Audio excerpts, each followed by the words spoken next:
Welcome back जी। एक दफ़ा फिर आपको खुशामदीद करेंगे। और ब्रेक पे जाने से पहले डॉक्टर आबिद हुसैन मिर्ज़ा साहब से हमारी गुफ्तगू हो रही थी, बात हो रही थी लंग्स की डिजीज़ के हवाले से। अब इसमें बहुत सारी डिजीज़ हैं और डिस्कस करने का मकसद ये है कि इस वक्त लोग बहुत ज़्यादा कंफ्यूज्ड हैं। वजह यह है कि नए नए वेरिएंट्स का नाम सुन रहे हैं लंग्स के हवाले से, या कोरोना की जो पुरानी शक्ल थी वो तब्दील हो चुकी है। और जैसे पहले लोगों में एक फेयर पाया जाता था, अब भी वही फेयर पाया जाता है। और इसमें करने की क्या ज़रूरत है, डॉक्टर साहब से गुफ्तगू कर रहे थे। डॉक्टर साहब, आपने एक बड़ी इंपॉर्टेंट चीज़ को हाईलाइट किया, और वो है कि आप अपने इर्द गिर्द के माहौल को साफ़ रखें, जिसमें हम बहुत ज़्यादा लैक करते हैं और शायद इतनी हमारी तवज्जो नहीं है। फिर जैसे भी आपने बड़ा कैटेगोरिकली इस चीज़ को हाईलाइट किया कि आपको लंग्स के अंदर कौन कौन से एरियाज़ हैं जो अफेक्टेड हो सकते हैं और प्रिवेंशन कैसे करनी है, दैट इज़ वेरी इंपॉर्टेंट। माशाल्लाह बहुत बड़ा साइंटिफिक आपने क्वेश्चन जी किया। जी। यूजुअली ऐसा होता है कि हम एक आम सी बात कर लेते हैं राइट अमूमन राइट। कि भाई लंग्स इन्वॉल्व हो गए, बिल्कुल ठीक है है। ना, लेकिन ये नहीं पता कि लंग्स के कौन से हिस्से इन्वॉल्व हो हाँ। रहे हैं। असल में लंग्स की जो एनाटॉमी इस तरह से राइट। है कि हर लंग्स का जो है वो तीन तीन हिस्से हैं, ऊपर नीचे, अपर मिडल और लोअर, अपर मिडल लोअर, इस तरह से थोड़ा सा एरिया वाइज थोड़ा सा राइट और लेफ्ट में थोड़ा सा फर्क बिल्कुल होता ठीक है। है। उसमें जो हमारी जो ट्रैकिया है एक स्ट्रेट चली जाती है और एक थोड़ा सा कर्व होकर जाती है। राइट राइट लंग जो है वो ज़्यादा इन्वॉल्व होते हैं, और वो ऐसा होता है कि राइट लंग की लंग स्ट्रेट जाती है जी सीधी, तो वो चीज़ें जो मिड लोब है, बीच वाला लोब जो है, ये ज़्यादा इन्वॉल्व होता है। जब एक मिड लोब होगा तो हम लोग एक मिड लोब में सिंगल एक हम कहते हैं कि भाई इसको नमूनिया हो रहा है। अच्छा, लोअर लोब भी हो गया, मिड लोब भी हो गया, अच्छा राइट का भी हो गया, राइट। तो आपने देखा होगा टर्म यूज़ होती है कि डबल नमूनिया हो रहा है। जी। तो डबल का मतलब डबल लंग्स दोनों दोनों इन्फेक्टेड हो गए। दोनों इन्वॉल्व हो गए इसके अंदर। अब ये जहाँ एक भी होगा तो डेफिनेटली प्रॉब्लम बनेगी, सांस में प्रॉब्लम होगी। बिल्कुल ठीक है। यानी इसमें जो मैं एक क्लिनिकल फीचर बता दूं, शुरू शुरू में जैसे ही पेशेंट को कोई चीज़ डेवलप होगी वायरस के लिए, यानी कोरोना हो या वो ये ह्यूमन का वायरस हो या कोई इवन कोई और वायरस हो समझे, तो उसके पहले ये होगी कि उसको सिर्फ स्नीजिंग होंगी और थोड़ी सी यूँ समझिए कि फ्लू होगा, नाक का फ्लू होगा, ठीक स्टार्ट होगा, फिर उसके बाद वो नाक का फ्लू गले में चला जाएगा, जी। फिर सोर थ्रोट हो जाएगा, उससे थोड़ी सी माइल्ड हल्की से कफ हो जाएगी, लेकिन इसके अंदर फीवर हो जाएगा, हाई ग्रेड फीवर होगा, हाई तेज़ बुखार आ जाएगा उसके अंदर। जब आपका तेज़ बुखार का बॉडी एक शुरू हो गया आपके समझना। अब इसके बाद यहाँ तक तो ये सिंपल है, समझना, ये सिंपल वायरस है, कोई भी ये ट्रीट हो जाएगा। 2 से 5 दिन में क्लिनिकल फीचर डेवलप होती हैं और 2 से 5 दिन और 5 से 10 दिन यानी 1 से 2 हफ्ते में ये ख़त्म हो जाता बिल्कुल ठीक है, ये रिजॉल्व हो गया। अब दूसरे में तरफ आ जाइए सेकंड क्लास की, अब नमूनिया डेवलप हो रहा है इसमें बाकायदा। तो ये जो ऊपर की चीज़ है गले में गया, गले से ट्रैक करके लंग्स में चला गया, फेफड़ों में आया। अब यहाँ जब आएगा तो उसको सांस लेने में प्रॉब्लम आनी शुरू होगी, यहाँ से ये डेंजरसिटी इसकी डेवलप ऑक्सीजन हो की जाती है। सैचुरेशन कम या होना शुरू होगी। ऑक्सीजन की सैचुरेशन कम होना शुरू हो जाएगी। अब जैसे जैसे सैचुरेशन कम होगी डिस्नी पसलियाँ चलनी शुरू हो जाएंगी, बच्चों की पसलियाँ चलेंगी, बड़े भी धीरे धीरे तेज सांस लेंगे, रेस्पिरेटरी रेट बढ़ जाएगा, अब 30 हो जाएगा उसका, पल्स रेट बढ़ जाएगा, ऑक्सीजन सैचुरेशन रेट जो है ना आपका बिल्कुल गिरने लग जाएगा उसका ना। बाज़ औक़ात ऐसे जैसे कोरोना में होता था 60 तक आ जाता था, नॉर्मल 100% होती है, ये 60 आ जा 55 आ गए। इत्तफाक ऐसा था कि जब ये कोरोना हुआ था 2020 के एंड पे, तो 2022 में मुझे भी कोरोना हो गया, तो मुझे एक्सपीरियंस हुआ कि इसमें क्या हो रहा है, आप कैसे डेवलप करते हैं। तो मेरी सैचुरेशन 40 पे आ गई, अल्लाह का करम था, जान ख़त्म। यानी जब आप सांस नहीं ले पा रहे तो क्या करेंगे आप ना। लेकिन देखिए बचाने वाले की ज़्यादा ऊपर है। मैंने ये चीज़ देखी है, ये मैं आज भी सबको बताता हूँ, आपकी जो विल पावर है वो मोस्ट इम्पोर्टेंट जो है वो आपका फैक्टर है, समझे। जब आप तब विल पावर रहेगी आपको कोई कुछ नहीं कर सकता, समझे ना। जब मेरी विल पावर इतनी ज़्यादा थी कि मेरे बच्चे परेशान, बड़े से बड़े अस्पताल, सब कुछ था अल्लाह का दिया हुआ, लेकिन मैंने कहा तुम फिक्र नहीं करो, इंशाल्लाह मैं फेस कर लूँगा इसको, समय। और फेस करके हम तकरीबन 2 से 3 हफ्ते में हम निकल आए बाहर, समय। आज भी मैं लोगों को ये कहता हूँ कि बच्चों को देखिए, ये तो पता नहीं होता विल पावर का, बच्चों को वैक्सीनेटेड होना चाहिए। अच्छी डाइट, हाइजीनिक कंडीशन और अच्छी डाइट के साथ हाइजीनिक कंडीशन होंगी तो ये बच्चे भी आपके सेफ हो जाएंगे। ठीक है। और जो बड़े हैं लाजिमत है उनके लिए जो इम्यूनिटी थोड़ी सी प्रॉब्लम बनाती है, लेकिन अच्छी डाइट उनके भी अच्छी है। आप अपनी सफाई रखें, हाइजीन बड़ी इंपॉर्टेंट है। बिल्कुल ठीक है। डॉक्टर साहब एक चीज़ और इसमें जानना चाहूँगा कि हमारा जैसे नमूनिया अगर डायग्नोसिस हो जाता है तो फिर एंटीबायोटिक्स के ज़रिए उसको ट्रीट किया जाता है, इनिशियली तो वही सही तरीका हमें नज़र आता है, जो फर्स्ट ऑप्शन होता है। बट ये हमारे यहाँ सेल्फ मेडिकेशन जो की जाती है, जैसे आपने कहा इनिशियल सिम्टम आना शुरू हो गए तो हमारे यहाँ 2 गोली हर मसले का हल है, उसके ज़रिए ट्रीट किया जाता है। आपके ख्याल में उस वक्त डॉक्टर से रुजू करना ज़रूरी है? अगर देखिए इस हद तक तो सही है कि हमारे यहाँ एंटीबायोटिक का रोल बहुत ज़्यादा है। ज़्यादा हो गया। हमारे यहाँ डॉक्टर भी कोई एक ज़्यादा है, तो उसमें ये होता है कि आपको वायरस जितने भी इन्फेक्शंस होते हैं, इसमें आप ये बात समझ लें कि कोई एंटीबायोटिक की ज़रूरत नहीं है। नहीं है। ये सेल्फ लिमिटेड होते हैं, जितने भी वायरस खुद ब खुद ख़त्म होते हैं, एक ही टाइम एक ही सस्टेन टाइम करेंगे पे और अपने फिर वो आएंगे, जाएंगे। ख़त्म हो ठीक है। जाएंगे। अच्छा, अब जो काउंटर सेल लेते हैं ये लोग, ये क्या करते हैं, पेशेंट वहाँ गए काउंट मेडिसिन के लिए कहेंगे 2 गोली तो 4 गोली, वो इस हद तक तो सही है कि वो सपोर्टिव करती है, ठीक है। सपोर्टिव थेरेपी आती है, आपका पेन कम हो जाएंगे, फीवर थोड़ा कम हो बुखार चला जाएगा, जाएगा तो थोड़ा। इस हद तक सही है। लेकिन इससे आगे जाएंगे तो मतलब कोई एंटीबायोटिक खरीद ली, वो गलत हो गलत हो गया, जाएगा। गलत हो गया।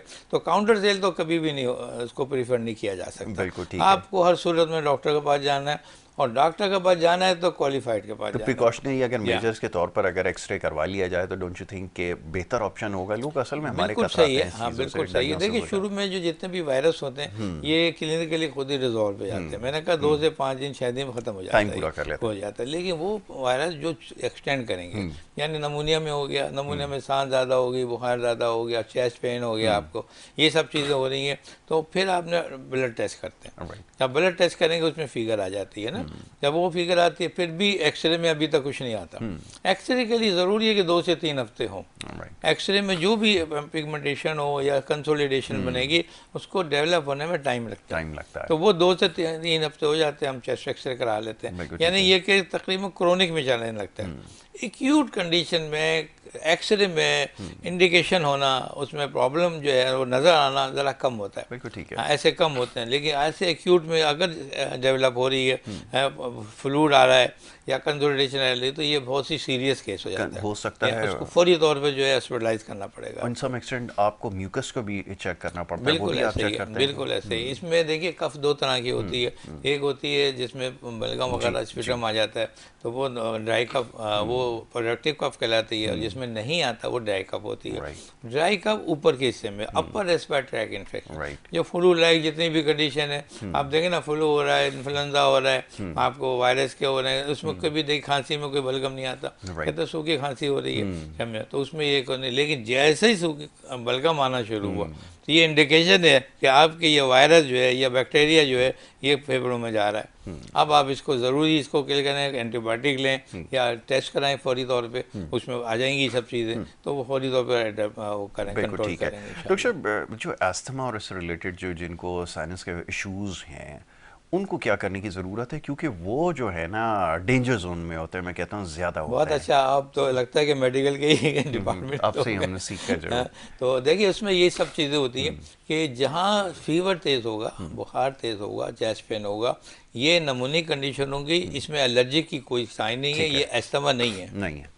हाँ, एस्थमा वहाँ होगा जहाँ अलग एलर्जिक मैनिफेस्टेशन होंगी, यानी फीवर उनमें नहीं होगा, उसमें कफ होगा, चेस्ट पेन होगा, ब्रीथिंग ज़्यादा होगी उसके अंदर, और सांस यानी एक हद तक इतनी डिस्निंग हो जाएगा कि उसके लिए जीना माहौल हो जाएगा, बहुत सीवियर होगा, फिर भी फीवर नहीं होगा, चेस्ट पेन होगा ज़्यादा। ये एलर्जी का, ये एस्थमेटिक भी हो सकता है ये, हाँ, और ये भी हो सकता है कि ये पार्शियल एस्थमेटिक हो, यानी अभी हुआ इंटरमिटेंट अटैक है, हुआ थोड़ी देर आपने जैसे भी ऑक्सीजन इसकी इंडिकेशन है, मेन आप ऑक्सीजन लगाएं आप इसे फौरी तौर पर, और उसको नेबुलाइज करें आप प्रॉपर एलिमेंट से, तो ये कंट्रोल हो जाते हैं ये चीज़ें बिल्कुल, तब तक कि सिविरिटी ना हो, है ना। अच्छा, फिर ऐसा भी होता है इस्तेमा का, बताओ कोई क्रॉनिक केसेस, जैसे पुराना टीबी हो गई, पुराना नमूनिया हो गया, अब इस वक्त नहीं है, पहले कभी हुआ था, अब वहाँ पर एलर्जन डेवलप हो गए।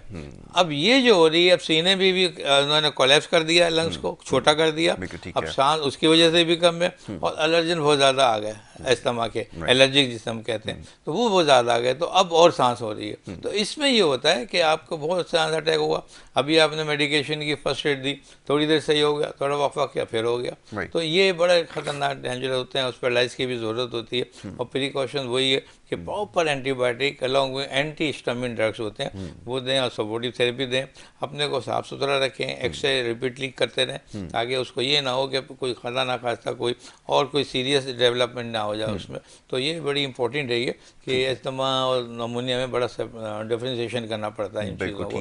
ये नहीं होता कि वो अस्थमा का केस है, खाली सांस हो रही है, उसको एंटीबायोटिक दिए चले जा रहे हैं, और जो मेन जो है उसका जो एंटीहिस्टामीन है ना वो नहीं दी जाते, ऑक्सीजन नहीं दी जाती है, नेबुलाइज नहीं किया जाता, प्रॉपर नेबुलाइज नहीं किया जाता, जिससे ये पेशेंट और ख़राब हो जाते हैं। तो बड़ा ज़रूरी है इस किस्म की एक मरतबा मैं समझता हूँ इन पेशेंट को हॉस्पिटलाइज ज़रूर हो जाए, ताकि थोरो इन्वेस्टिगेशन हो और एक अप्रोच हो जाए, कंप्लीट अंडर हाँ एक ऑब्जर्वेशन हो। अप्रोच हो जाए कि भाई ये चीज़ आपको हो रही है, ताकि ये चीज़ें बर वक्त आप ले सकते हैं उसमें बिल्कुल इंशाल्लाह। ठीक है। है ना? दो तीन चीज़ें और है डॉक्टर साहब, उसको भी जो है ना वो करते हैं, डिस्कस करते हैं, लेकिन पहले मैं चाहूँगा थोड़ा होम रेमेडीज़ के बारे में बात करते हैं। हमारे यहाँ हमेशा से एक वो जो कन्वेंशनल तरीका है ना इसको ट्रीट करने का, वो ये जड़ी बूटियाँ हैं और स्टीम है, और ये किसी हद तक तो इफेक्टिव होते हैं। इसकी इम्पोर्टेंस क्या है, क्या इसको परस्यू करना चाहिए? देखिए एक्चुअली जो पहले अंग्रेज़ी दवाइयों से पहले तो होम रेमेडीज़ ही होती बिल्कुल थी, ठीक है। और जिसे हम कहते हैं कि होम्योपैथिक में चली गई ये, तो पहले यही सारा राज था तरीका। लेकिन बाज़ औक़ात इसमें कोई ऑथेंटिक रिसर्च नहीं होती थी, तो जैसे हकीम जो होते थे वो तो करते थे, लेकिन इतने आम नहीं था। तो फिर बाद में साइंस आ गई, साइंस ने डेवलपमेंट किया, एलोपैथिक साइंस आ गई, इसमें बाकायदा रिसर्च होती है। इसमें एक बात आप ये समझ लीजिए कि जो भी यह मेडिसिन हमारे यहाँ बनती है वो सिंथेटिक, सेमी सिंथेटिक, वो दवाई को लेके, हर्बल्स को लेके हम उसमें कुछ चीज़ें अपनी मिलाते हैं तजर्बे की, बिल्कुल ठीक तो है। ये बन के मेडिसिन बनती है।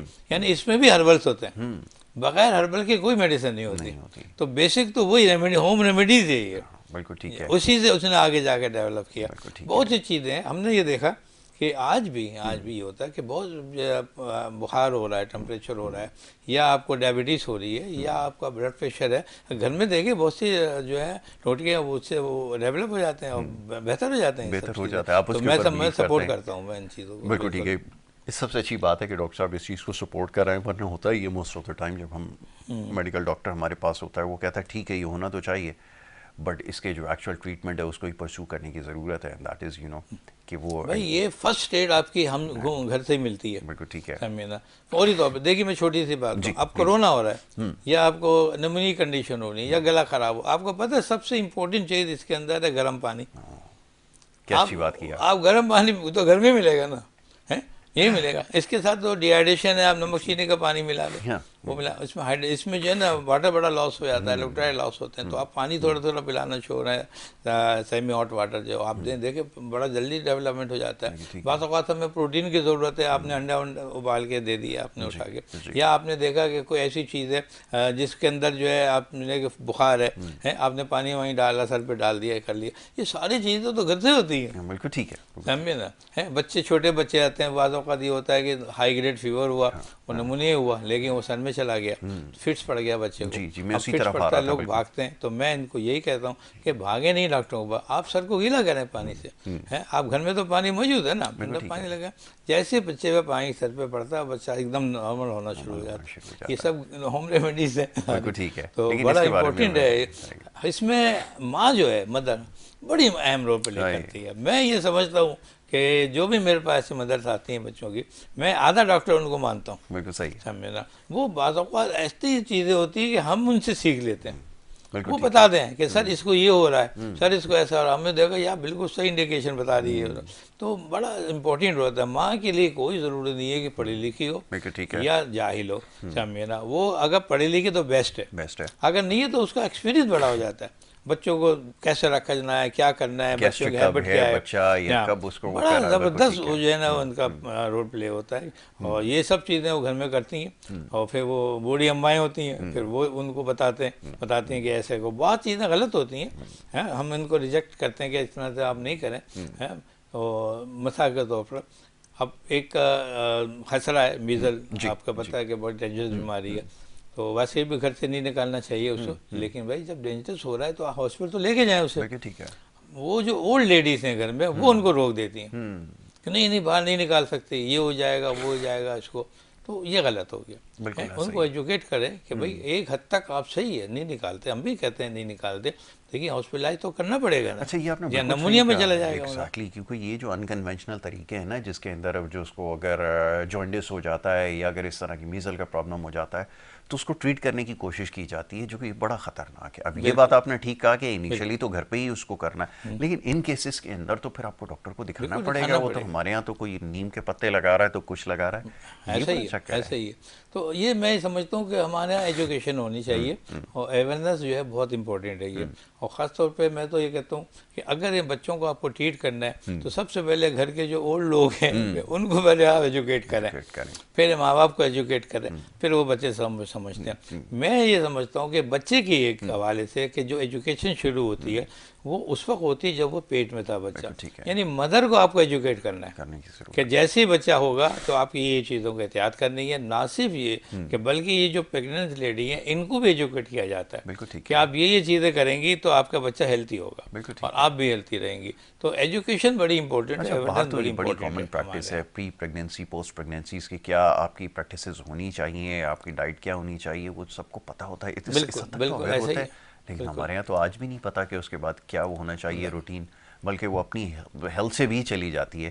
ये ऐसा तो ही एक बड़ा ऐसा ही। प्रॉब्लम है। अब हमने देखा कि बाद बच्चे एनीमिक हैं, यानी जिनमें खून की जी कमी है। जी, बिल्कुल एक सही कह बच्चा रहे देखा एनीमिक, दूसरा बच्चा एनीमिक। अब वो आके डॉक्टर से पूछ रही हैं कि ये बच्चों की इतनी कमज़ोर है, वजह क्या है। तो मैं सीधा सीधा कहता हूँ, मैंने कि तुमने अपने आप को देखा है, तुम क्या हो? वो दुबली पतली से बिल्कुल। बिल्कुल ऐसे कहने लगा हाँ मैं तो बस चढ़ा नहीं जाता है, कम में दर्द है, उम्र भी कम है, जी। 3 3 4 4 बच्चे हैं, कोई गैप नहीं है बच्चों में।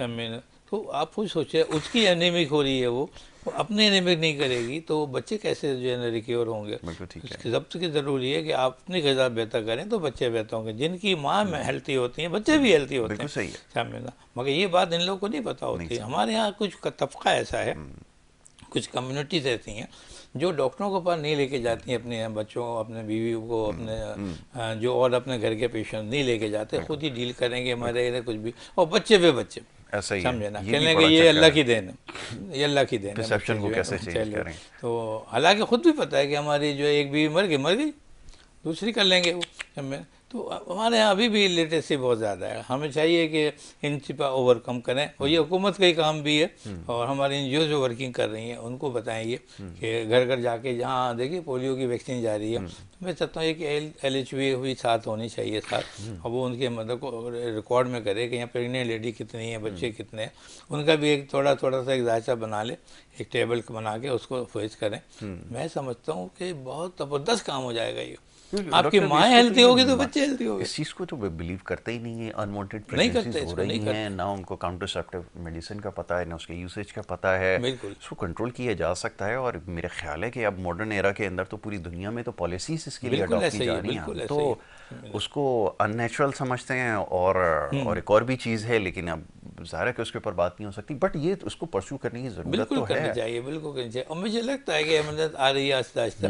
लेकिन ये जो मीडिया है हमारा, और घर घर जो टीवी हो गए, इससे बड़ी मदद मिली है इससे भी। क्यों, इसमें जो भी चीज़ होती है वो लोग घर वाले देखते हैं, गौर से देखते हैं। अब जैसे ये मेरी बात हम चल रहे हैं, अब ये जहाँ जहाँ जाएगा हैं, अब देखें अच्छी बात ही की है हमने, तो उनको कोई तो अंडरस्टैंड होगी कि हम इस तरह से कर लें। अगर कोई मेरा प्रोग्राम को वो लेडी देख रही है जिसके मल्टीपल पैरा हैं, समझे ना, तो वो खुद सोचे कि वाकई में तो इतनी कमज़ोर हूँ, मुझे तो गैप करना चाहिए। ठीक है। और जाके डॉक्टरों को पास जाऊँ, मैं उनसे बात करूँ, मैं अपने एनीमिक जो मैं उसको सही करूँ, कैल्शियम मेरा ख़त्म हो गया, D3 मेरा ख़त्म हो गया, मेरे बच्चों में भी आ गया, तो कहाँ से आ गया ये, तो मैं जाऊँ तो सही। और फिर ज़रूरी नहीं है कि वो जो है शोहर के हर हाँ में यहाँ कही जा रही है, उनसे बात करें बैठ के कि भाई मुझे ये लेके जाओ, मेरे बच्चे ये मौजूद है। मैंने देखा कि एक बच्चा बड़ा बीमार था, छोटा, तो मैंने उसकी माँ से कहा, मैंने कहा देखो इसको रेगुलर रहना पड़ेगा, हर 15 डेज़ का चेकअप होगा। तो वो कहने लगी कि नहीं डॉक्टर साहब, हम तो निकल ही नहीं सकते घर के, ये तो मैं अपनी अम्मी के पास आई तो ले आई, हमारे शौहर घर निकलने ही नहीं देते। तो उन्होंने कहा ये कैसी बात हुई है। मैंने उससे कहा कि ऐसा करो, अगली दफ़ा कोशिश करो अपने शौहर को लेके आओ, वहाँ से लेके आओ। तो हैरान कुन बात है ये कि इतना अवेयरनेस नहीं है कि मेरा ही बच्चा ख़राब हो रहा है, मेरा बच्चा मौत के दाने पर है, नहीं रूल्स रह गए, बाहर नहीं जाना है इन्होंने, घर में ही रहना है इन्होंने। तो बात औक़ात ऐसे लोगों के लिए मेरा सजेशन यही है कि हमारे पास कुछ टीमें होनी चाहिए, LHV की, डॉक्टर्स की टीम हो। जैसे हम लोग एमरजेंसी की गाड़ियाँ बनाते हैं, समझे ना, एम्बुलेंसेस हैं उनमें है, तो इसी तरह के एक छोटा सा एक जो है मोबाइल एक क्लिनिक टाइप का गाड़ी हो, वो घरों पे जाए, उनके जाके जो है उनको डेटा कलेक्ट करे, बिल्कुल गांव हो, मिल हो, चीज़ें, मैं समझता हूँ इससे बड़ी मदद मिलेगी मिल लोगों के सकती है, साथ। बिल्कुल ठीक है। तो इन पर अमल होना चाहिए इन बिल्कुल चीज़ों ठीक है। पे। डॉक्टर साहब, अब एक और बड़ा इंपॉर्टेंट टॉपिक है, आज तक उसके ऊपर हम लोगों को कन्विंस नहीं कर सके, वो है वैक्सीनेशन, इम्पोर्टेंस ऑफ वैक्सीनेशन। आज तक समझाना बड़ा मुश्किल है। वो तो बेसिक वैक्सीनेशन जो पहले हो जाया करती थी, पैदाइश के बाद बच्चों को टीके भी लग जाया करते थे, शायद अब लोग उससे भी दूर होते जा रहे हैं। पोलियो की बात तो मैं बाद में जाके करूँगा, इसकी कितनी इंपॉर्टेंस है? हाँ, देखिए वैक्सीनेशन तो यूँ समझ लीजिए कि आप रीढ़ की हड्डी है, बिल्कुल ठीक है। यानी बैकबोन है आपकी, इतनी इंपॉर्टेंट ये बच्चों में। जितनी ये बीमारियां आ रही हैं, ये वायरसेस आ रहे हैं, ये वो, हम बच्चों को कंसंट्रेट ज़्यादा करते हैं। राइट और यही कहते हैं कि उन्हीं बच्चों को होता है ये जो नॉन वैक्सीनेटेड होते हैं। राइट। जो भी बच्चे वैक्सीनेटेड होते हैं उनके चांसेस बड़े कम है कि वो इन्वॉल्व हो जाए। तो ये ज़रूरी हर चीज़ है। आपको एक छोटी सी मैं बात बताऊं कि अभी हमारे पास 1 साल 2 साल पहले तक टीबी ख़त्म हो गई थी, बिल्कुल। अब फिर आ गई है। फिर आ गई। समझे ना। अच्छा, सबसे हैरानकुन बात पोलियो की है 2020-21 तक पोलियो ख़त्म, जी अब मालूम है फिर आ गए, अब 65 केसेस आ गए। जी। कितनी हैरान, कराची में आ गए। और मैं शुरू से अपने मीडिया पे शुरू से पोलियो के हवाले से ये मैं कहता रहा हूँ कि ये कहते हैं कि आप जो ड्रॉप पिला रहे हैं, ड्रॉप पिला रहे हैं। अब ये तो देखो कि ये पोलियो, ये बीमारियाँ फैली कैसी हैं। ये सिर्फ अनहाइजीनिक की वजह से। आपकी जो गटर लाइन है या आपके जो सीवरेज है सीवरेज का वो सिस्टम। आपके साफ पानी से मिल रही है, तो यार सिस्टम सही करो। हैं, इतना पैसा हम लोग खर्च कर रहे सबसे हैं, ज़्यादा वहीं से डिटेक्ट समझे ना। हुए हैं तो आप जो इसको वाटर करो सैंपल लिए। हैं। अच्छा, आप ये बात भी देखें, प्रूफ इस बात की है कि जितने भी हमारे पुअर एरियाज ये वहीं होता है, हमारे पास सफ़ेद पोश इलाकों में तो नहीं होता, इसलिए वहाँ ये सिस्टम है ही नहीं। साफ सुथरा सिस्टम है। अब हमारे पास औरंगी में आ गया, इतना टाउन में आ गया, टिकमाणी में आ गया। मैं तो हैरान हूँ, परेशान हूँ कि यार ये सब किस तरह से हो रहा है ये। और जितने ही हम कंपेन करते हैं, जितने पोलियो खतरे पिलाते हैं, उतना ये ज़्यादा होता बढ़ता जा है। रहा है। हालांकि देखिए इसकी प्रिवेंशन भी बड़ी आराम से होती है। एक घर में देखिए उसी से तो फैले ना। आप उनके तमाम लोगों को डिटेन करें, उनको वैक्सीनेट करें, उनका आना जाना देखें, उनकी जो सीवरेज लाइन है उस घर को आप सेटल कर दें सही तरीके से, साफ पानी पहुँचाएँ आप, हर चीज़ दें। क्योंकि यही लोग जहाँ यही लोग इनसे मिलने आ रहे हैं, इनके रिश्तेदार आ रहे हैं, इनके दोस्त बाप आ रहे हैं, वहीं से वो आगे जा रहा है। तो जब आप एक घर को आप स्टरलाइज कर लेंगे तो फिर आगे नहीं बढ़ेगा। इन्होंने ऐसा नहीं किया है, रिजल्ट ये निकला कि अब सब फैलता जा रहा है। समझ ना कि डर इस बात का है कि ये बीमारियां कि हमारे आप तक ना पहुंच जाए। बिल्कुल ऐसा ही है। जबकि हम कहेंगे हम तो सफ़ेद पोश हैं, हमारे तक कैसा आ गया। इसकी वजह ये हो गया, पेशेंट ही आ गया कोई बन के। बिल्कुल सही है। फिर क्या करेंगे आप उससे ना। तो मैं ये कहता हूँ कि आपको हुकूमत को सख्त इकदाम करने चाहिए और बेहतर करें, हाइजीन को बेहतर करें। ये हाइजीन बेहतर सबसे अहम है। देखिए अभी आप अमेरिका चले जाएं या बाहर के मुल्कों में, सैकड़ों मुल्क में गया हूँ, वहाँ हैरान होते हैं। वो कहते हैं कि डेंगू होता है कोई बुखार, आपके यहाँ पोलियो है, आपके अगर नमूनिया हो रहा है। उनको पता ही नहीं है ये चीज़ें क्या होती हैं। वहाँ ब्लड प्रेशर, शुगर, खाना पीना लगा हुआ है, हमें ना ये चीज़ हो रही है। तो वो इतना हैरान होते हैं कि आपकी हुकूमत क्या कर रही है। ये हुकूमत पे जाती है ना बातें। अगर नहीं समझ आती है तो हम सफाई रखें, अपने शहर को साफ़ सुथरा रखें, अपने आप को साफ़ सुथरा रखें, अपने घरों को साफ़ सुथरा रखें। मैं समझता हूँ ये जितना बीमारियों पर खर्च हो रहा है, अगर ये हम सफाई पे लगा दें, क्या अच्छी बात है तो एक से एक जितना बेहतरीन लोग। अब अगर हमने एक बात भी देखी कि ये नहीं हो सकता, हमारे लोग मुल्क के लोगों से नहीं हो सकता, तो मैं ये कहता हूँ बहुत से मुल्कों में गया, लेकिन एक मुल्क है सिंगापुर जी। यानी मार्वलस है। क्या कह रहे हैं? यानी मैं कई दफ़ा गया, एक दफ़ा नहीं, जब भी जाता हूँ बैठता हूँ देखता हूँ क्या बात है यार, वो भी तो इंसान है, नॉन मुस्लिम है, बिल्कुल इंसान है। छोटी छोटी जगह। अब श्रीलंका कितना छोटा मुल्क, सफाई देखें आप। मैं हैरान हूँ, इतने पागल लोग, इन पर क्राइसिस आ गया था, समझना, दिवाली हो गया, इसके बावजूद इतनी सफाई, इसलिए उनको कॉन्शियस है। मतलब बीमारी भी नहीं है, वो क्लिनिक की नज़र नहीं आ रही है आपको, हालांकि इतना उसकी वजह ये कि हर साफ़ सुथरा इलाका पड़ा हुआ, होते नहीं, बर्गर टाइप की चीज़ ही नहीं है वहाँ, ना बर्गर खाते हैं, ना फास्ट फूड ही नहीं खाते वो, तो बीमारियाँ नहीं हो। तो हमारे मुल्क में क्यों नहीं होता ऐसा, हमारे अमल क्यों नहीं होता है। मैं कहता हूँ कि अगर मैं आज ये ऑफ़र करता हूँ कि अगर आपको पैसे की कमी लग रही है तो हम डोनेशन करते हैं, हम इलाका वाइज आप जो है ना ट्रस्ट वो बनाएं, हम उनमें डोनेशन डाल दें और इलाका वाइज सफाई करो। क्या अच्छी बात, समझे ना। अब सब इलाका वाइज सफाई होगी तो मैं समझता हूँ इलाका साफ़ हो गया, समझे ना। एक हमारे यहाँ एक इदारा होता है CPLC, उसने नेबरहुड के नाम से बनाए हुए हैं, बड़ा ज़बरदस्त सिस्टम बना है। अब ये तो नहीं कि एक इदारा कोई करे, सबको चाहिए, हम सबको सामने आना चाहिए, इक्वल सामने कंट्रीब्यूशन आना, होनी और चाहिए। हमें कॉम्बैट करें, फाइट करें हम बीमारियों के खिलाफ, और सोचें कि हमने हमें सफाई सुथरा रखना है अपना सामने।